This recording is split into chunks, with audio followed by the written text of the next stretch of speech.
Alvar Tint EM-ilt Eesti koondisele 14. koht. Ega koha vastu midagi ei ole, koht on päris kena, aga tänane mäng just väga kena ei olnud. Ja, et ikka näha oli, et meestel on ikka juba kumm on tühi, et 7. mäng. Et ega jõudu ikka napib väga nii pikal turniiri lõpus. Väsimuse taha ei? Ma usun küll, et ma arvan, et tehniline pool, ega ma arvan, et ma olen võrdsed nendega selles mõttes, aga nendel oli lihtsalt võib-olla seda, lihtsalt füüsis oli võib-olla parem, vastupidavus. Iseenesest Slovakkia mängis sellist mängu, nagu ootasite, olite valmistunud? Jah, suhteliselt küll, et ega nad midagi väga ei üllatanud, aga lootsime ikka, et saame paremini vastu.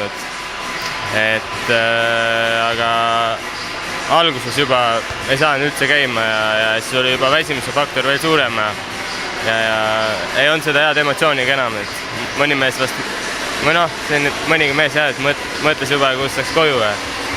Et eks ta on niisugune viimasel päeval. No tegelikult selline pikk turniir kindlasti sulle endalegi uus kogemus. Mis need põhilised kogemused on, mis sa kaasa võtad siit? Ma ei tea. Eks ikka kogemust saab selles mõttes ikka palju, et erinevad meeskonnad ikkagi saime siin 7 erinevat uut tiimi põhimõtteliselt läbi proovida. Eks ta ikka on suur kogemus. 7 mängu.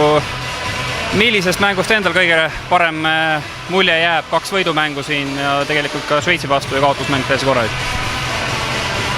Mulle isiklikult meeldis Makedoonia mäng, et kuidagi hästi hea emotsioon oli seal, et võib-olla see, et Iisraeli vastu oli ka hea, aga seal lihtsalt mängisid nad nii teistmoodi, et meil oli lihtsalt, siis me mängisime ise ka vastavalt sellele, aga Makedoonia vastu oli kõige parem.